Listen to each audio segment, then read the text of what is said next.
Big Boss season 9 டே 34 34வது நாள் நடந்த நிகழ்ச்சிகள். அது மட்டும் இல்லை, இன்றைக்கி சாட்டர்டே எபிசோடு விஜய் சேதுபதி வரக்கூடிய நிகழ்ச்சி. ஆரம்பத்தில் விஜய் சேதுபதி வருகிறாரு. வந்துட்டு ஷோ எப்படி இருக்குது அப்படின்ற ஆடியன்ஸு கேட்குறாங்க. ஆடியன்ஸ் எல்லாருமே என்ன சொல்கிறாங்கன்னா, ஷோ ரொம்ப நல்லாவே இருக்குது, சூப்பராக இருக்குன்ற மாதிரி சொல்கிறாங்க. அதுக்கப்புறம் அந்த ப்ராங்க்கு அதில் ஈடுபட்டவங்களாம் உட்காருங்க அப்படின்ற மாதிரி சொல்கிறாரு. அந்த ப்ராங்கை பற்றி டிஸ்கஸ் பண்ணுறாரு. அந்த டிஸ்கஷன் ப்ராங்க்குன்னு ஃபஸ்ட்டு சொல்லாமல் அந்த 3 பேரையும் சேர்த்து உட்கார வைக்கிறாரு. யார் யார் அப்படின்னு நீங்கள் கேட்டுக்கிட்டிங்கன்னா, பிரஜீனு, அதுக்கப்புறம் பிரவீன் அண்டு கமருதீனை உட்கார வச்சுட்டு கேட்குறப்போ ஒருத்தரையும் எழுப்பி என்ன நடந்தது, சண்டை நடந்ததா அப்படின்ற விஷயத்தை கேட்குறாரு. அப்போ வினோத் சொல்கிறாரு, கமருதீன் மேலே மட்டும்தான் எனக்கு ரொம்ப பயமாக இருந்ததுன்னு சொன்னோன்னா அதை பிடிக்கிறாரு. ஏன் நீங்கள் திவாகர் மேலே கமருதீன் மேலே காட்டக்கூடிய அக்கறையை மற்றவங்க மேலே காட்டுறதில்ல வினோது.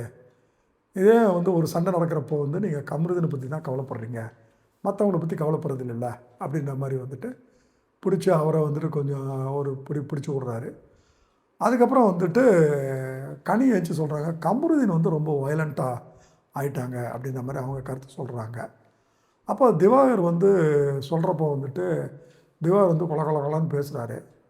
அப்போது விஜய் சேதுபதி ரொம்ப தெளிவாக சொல்கிறாரு, நீங்கள் ரீல்ஸ் போடுறதுக்கு முன்னால் அதை பற்றி கொஞ்சம் விளக்கம் சொல்லுங்கன்னு சொன்னால் அது உங்களால் ரீல்ஸ் போட முடியுமா, அப்படி போட்டால் என்ன ஆகும் அப்படின்னு கேட்குறாரு.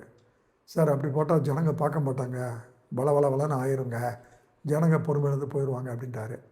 அது மாதிரி தானே நீங்கள் பேசுகிறப்போ கிளியராக பேசணும், அதை விட்டு நீங்கள் உழப்புன்னு உழப்புறீங்க, தெளிவாக சொல்லுங்கள் அப்படின்ற மாதிரி திவாகர்கிட்ட அவர் கொஞ்சம் கடுப்பிடிச்சு விட்றாரு. திவாகர் பேசுகிறப்ப என்ன சொல்கிறாருன்னா, நான் கமருதீனோட க்ளோஸாக இருக்கிறதுனால கமருதீனுக்கு ரெட் கார்டு கொடுத்துருவாங்களோ அப்படின்னு சொல்லிட்டு பயந்துட்டேன் சார் அப்படின்ற மாதிரி சொல்கிறாரு. அப்போது பார்வதி நடுவில் எழுந்திருக்கிறப்போ பார்வதி என்ன அடித்து பேசுகிறாருன்னா, நம்ம இல்லைன்னு சொல்லிட்டு குடும்பம் அமைதி ஓடுது, நம்ம இல்லைன்னாலுமே குடும்பம் அமைதி ஓடுது இல்லையா, அதனால் நீங்கள் குளிச்சுக்கிட்டு இருந்துருங்க தான் நீங்கள் சொல்கிறீங்க, அதனால் நீங்கள் இல்லாததுனால குடும்ப அமைதி நல்லா ஓடுதுன்ற மாதிரி நினச்சிக்கிட்டீங்களா, உட்காருங்க அப்படின்னு சொல்லி உட்கார வச்சுறாரு. அதுக்கப்புறம் திவ்யாவை எந்திரிக்க சொன்னார். திவ்யா எந்திரிக்கிறப்போ ஒரே ஆரவாரம் ஆடியன்ஸ் மத்தியில், ஆடியன்ஸ்லாம் பயங்கரமாக கைத்தட்டுறாங்க. அப்புறம் அவர் திவ்யா கிட்ட என்ன சொல்கிறாருன்னா, நீங்கள் எல்லாமே தெளிவாக பேசுகிற மாதிரி தெரியுது, ஆனால் திவ்யா என்ன சொல்கிறாங்கன்னா, பேச்சுவார்த்தைலாம் வைக்கிறது கிடையாதுங்க, இவங்க பேச்சுவார்த்தை வைக்கிறதுக்கு விட்டுறதில்ல அப்படின்ற மாதிரி பேசுகிறப்போ முதல்ல நீங்கள் பேச்சுவார்த்தை வைக்கிறது இல்லைல்ல அப்படின்ற மாதிரி சொல்கிறாங்க. ப்ராங்கை இன்மேட்ஸுக்கிட்ட சொல்கிறாங்க. சரி, ரைட், ஓகே, ப்ராங்க்ஸை பற்றி என்ன, இந்த ப்ராங்க்ஸை பற்றி நீங்களே சொல்லிடுங்கன்றா. ப்ராங்க்ஸ்ன்னு சொல்லாமல் நடந்தது என்னன்னு நீங்கள் சொல்லுங்கன்னு சொல்லிட்டு விஜய் சேதுபதி 3 பேரையும் சொல்லிடுறாரு. ஸோ 3 பேருமே இதை ப்ராங்க்னு சொல்கிறாங்க.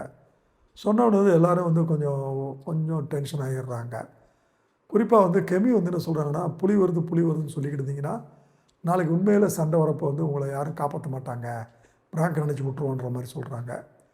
திவ்யா என்ன சொல்கிறாங்கன்னா, உங்கள் எல்லாருக்கும் ரெட் கார்டு தான் கொடுக்கணும்னு நாங்கள் பயந்துட்டோம், ரெட் கார்டு கொடுத்துருந்தா நல்லது தான் இப்போ தோணுதுன்ற மாதிரி அவங்க ஃபீல் பண்ணுறாங்க. சாண்ட்ரோ என்ன சொல்கிறாங்கன்னு கேட்குறாங்கன்னா, நீங்கள் 3 பேர் இதை ப்ராங்க்ன்றீங்க, இந்த ப்ராங்க்கில் அழுது அதிகமாக சைக்காலஜிக்கலாக மனதளவில் ஆட்டானது நான் தான் அதிகமாக ஆட்டானுன்ற மாதிரி அவங்க கருத்தை சொல்கிறாங்க. ஸோ இதுக்கு நடுவில் விஜய் சேதுபதி என்ன சொல்கிறாருன்னா, நீங்கள் ப்ராங்க் ஒரு என்டர்டெயின்மெண்ட்டாக பண்ணியிருக்கலாம்ல, சண்டை தான் ப்ராங்க்குன்னு நீங்கள் வச்சுருக்கிறீங்க இல்லையா, அது ரொம்ப மோசமாக உங்களுக்கு தெரியலையா, ஏன் ஒரு என்டர்டெயின்மெண்ட்டை நீங்கள் ப்ராங்காக பண்ணியிருந்தீங்கன்னா ரொம்ப சந்தோஷமாக இருக்கும் அப்படின்ற மாதிரி விஜய் சேதுபதி அவருடைய கருத்தை சொல்கிறாரு. சுபிக்ஷா அதுவும் சுபிக்ஷாவும் அந்த மாதிரி ஃபீல் பண்ணுறப்போ, சுபிக்ஷா நீ ஒன்று பண்ணு, நீ கேம் விட்டு போகிறதுக்கு முன்னால் ஒரு ப்ராங்கை என்டர்டெயின்மெண்ட் நீ பண்ணி தான் காட்டேன் அப்படின்ற மாதிரி விஜய் சேதுபதி சொல்கிறாரு. இதுக்கு நடுவில் கனி எழுந்திருக்கிறப்போ கனி சாஃப்டாக பேசுகிறப்போ விஜய் சேதுபதி தெளிவாக சொல்லிடுறாரு, நீங்கள் ஒரு சுகர் கோட்டடாக எது எடுத்தாலும் நீங்களும் சபரியும் பேசுகிறீங்க, நீங்கள் சுகர் கோட்டுன்னு கூட சொல்ல முடியாது, சுகர் ஃபேக்ட்ரியாக நீங்கள் பேசுகிறீங்க, இது ஆகிற கதை கிடையாது, எதையும் தெளிவாக எடுத்து வச்சா தான் ஒரு கேம் ஷோவில் ஃபார்வர்ட் ஆகி போக முடியும் அப்படின்ற மாதிரி சொல்கிறாரு. ஸோ இதுக்கு நடுவில் ஒரு சின்ன இன்டர்வலில் விஜய் சேதுபதி போகிறப்போ வந்து திவாகர் ஒரு கேடுகட்ட முட்டாளுன்றது வந்து ப்ரூவ் பண்ணுறாருங்க. அதாவது 3 பேருமே எந்திரிச்சு சொல்லிட்டாங்க இது வந்து ப்ராங்க்குன்னு சொல்லி. இவர் உடனே வந்து சாண்ட்ரா கிட்ட பேசி சாண்ட்ராவை பயங்கரமாக குழப்பி விட்றாரு. தன்னை பெரிய அறிவாளி நினச்சிக்கிட்டு வந்து என்ன குழப்புறாருன்னா, அவங்க போட்டது உண்மையிலே சண்டை தான், அது ப்ராங்க்குன்னு சொல்லி அவங்கள வந்து ஒத்துக்க வைக்கிறாங்க பிக் பாஸ் ஷோ நடத்துகிறவங்க. ஏன்னா பிக் பாஸ் ஷோ பேர் கெட்டுரும்ல அப்படின்ற மாதிரி வந்து சொல்கிறாங்க. அப்படி சொல்கிறப்போ வந்துட்டு திருப்பி வந்து விஜய் சேதுபதி வரப்போ வந்துட்டு திவாகரை எழுப்பி வந்துட்டு பிடிச்சி கட்டி ஏறிடுறாரு. உனக்கு வந்து என்ன சொன்னாலுமே உங்களுக்குன்றது அறிவுன்றது கிடையாது, எப்படி இப்படி ஒரு ஒரு இது பண்ணுறீங்க? அதாவது வந்து என்ன நடந்துன்னு சொன்னாலும் நீங்கள் எல்லாரும் வந்து குறிப்பாக நீங்கள் வந்து வேறு மாதிரி மாற்றி யோசிக்கிறீங்களே, உங்களுக்கு எதுவுமே தோணலையா அப்படின்ற மாதிரி வந்து திவாகரை வந்து கொஞ்சம் கடுப்பிடிக்கிறாரு. அதுக்கப்புறம் வந்து உள்ளே வந்திருக்கிற வைல்டு கண்டஸ்டன்ஸ் வந்துட்டு அவங்க என்னென்ன பண்ணுனாங்க, அவங்கள பற்றி கொஞ்சம் சொல்லுங்கள் அப்படின்னு கேட்குறப்போ வந்துட்டு அவங்கள பற்றி எல்லோரும் அவங்க கருத்தை சொல்கிறாங்க. சொல்கிறப்போ வந்து அவங்க என்ன சொல்கிறாங்கன்னா, கொஞ்சம் பேர் வந்து திவ்யாவை வந்துட்டு பார்வோட வந்துட்டு இன்னொரு அவதாரம் அப்படின்ற மாதிரி வந்து ஃபீல் பண்ணி சொல்லிகிட்டு இருக்கிறாங்க. பட்டு விக்ரமும் என்ன சொல்கிறாருன்னா, வந்திருக்க எல்லாருமே வந்து பார்வதியை வந்து டார்கெட் வந்து பண்ணுறாங்க அப்படின்ற மாதிரி அவர் சொல்கிறாரு. ஆனால் வியானா வந்து ஒரு கருத்து வந்து சொல்கிறாங்க. நேற்று எபிசோடில் பாருங்கள், வியானா வந்துட்டு பயங்கரமான ஆளுன்றது நம்ம வந்து சொல்லியிருப்போம். அதாவது டைரெக்டாக மோதாமல் வந்து பார்வதியை வந்து தூண்டி விட்டு சுபிக்ஷா முன்னால் வந்துட்டு அந்த சாண்ட்ராவுக்கும் பிரிஜனுக்கு எதுக்காக தூண்டி விட்டுட்டு இவங்க வந்து குளிர் காயிறாங்க. யூஸ்வலாக பார்வதி தான் பாய்சன் அடிப்பாங்க. பார்வதிக்கே பாய்சன் அடிக்கிற வியானா வந்து எப்பேற்பட்ட ஒரு பாய்சன் ப்ரொடக்ஷன் ஃபேக்ட்ரின்றது நம்ம நேற்று எபிசோடில் சொல்லியிருப்போம். டக்குன்னு விஜய் சேதுபதி முன்னால் தன்னுடைய கேரக்டரை வியானா வந்து மாற்றி வந்துட்டு வழக்கமாக கொஞ்சம் பேசுகிறத வந்து கொஞ்சம் அந்த கொஞ்சலை வந்து குறைச்சிக்கிட்டாங்க.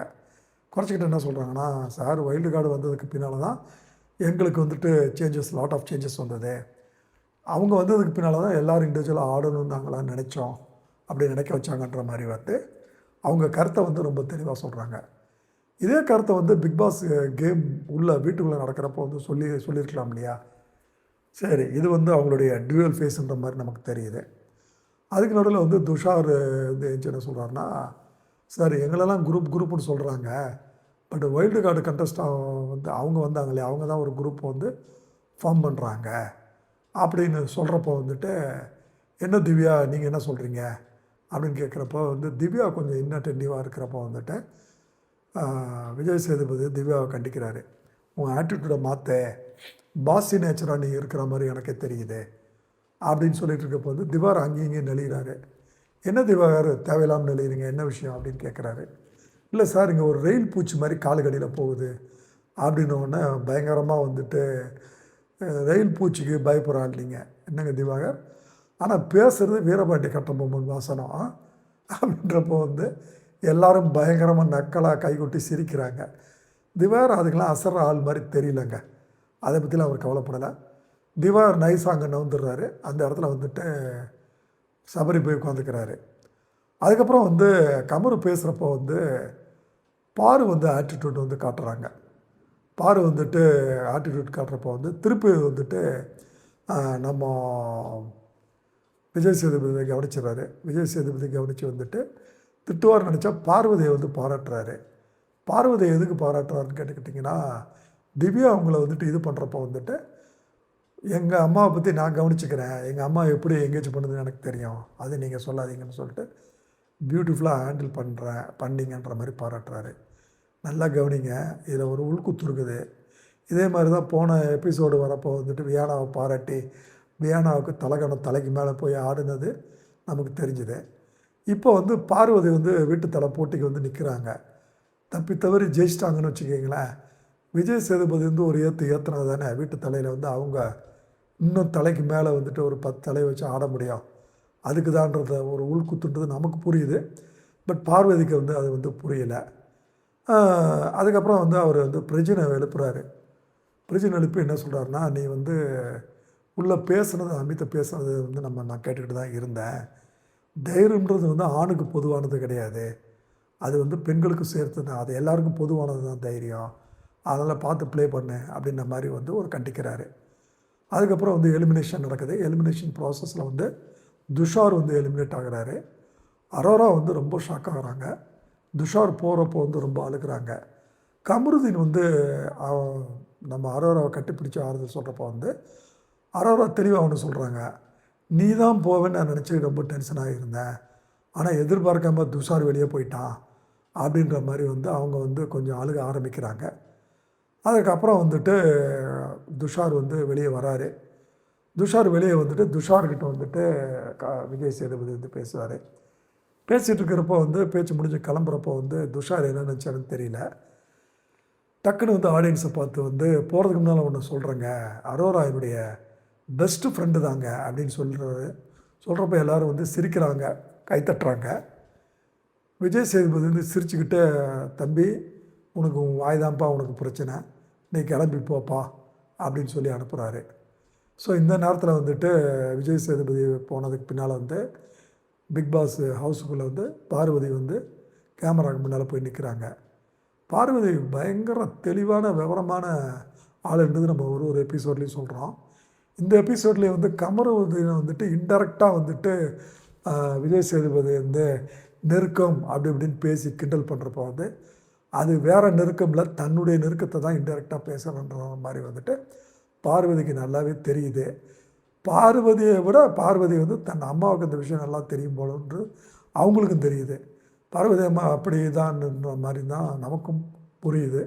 ஸோ அதனால் பார்வதி வந்து ரொம்ப தெளிவாக வந்து இத்தனை நாள் பேசாத அம்மா கிட்ட வந்துட்டு இப்போ கேமராக்கு முன்னால் வந்துட்டு, அம்மா நீ வந்து நான் எக்ஸ்பிளைன் பண்ணுறேன், நீ ஒன்றும் பெருசாக எடுத்துக்காத, மண்டையை போட்டு குழப்பிட்டுருக்காத, நான் நேரில் வந்து சொல்கிறேன், எனக்கு பிடிச்சவங்ககிட்ட தான் நான் வந்து பேசுகிறேன் அப்படின்ற ஒரு வார்த்தையை வந்து பதிவு பண்ணுறாரு. இதில் வந்து ஒரு சில விஷயங்கள் வந்து பார்க்குறப்போ வந்துட்டு இந்த ப்ராங்க் இவங்க பண்ணது வந்துட்டு பிக் பாஸ் கொடுத்த சீக்ரெட் டாஸ்க்கு சாண்ட்ரா கொடுத்தது வந்துட்டு இன்னும் வந்து ரிவீல் பண்ணலை.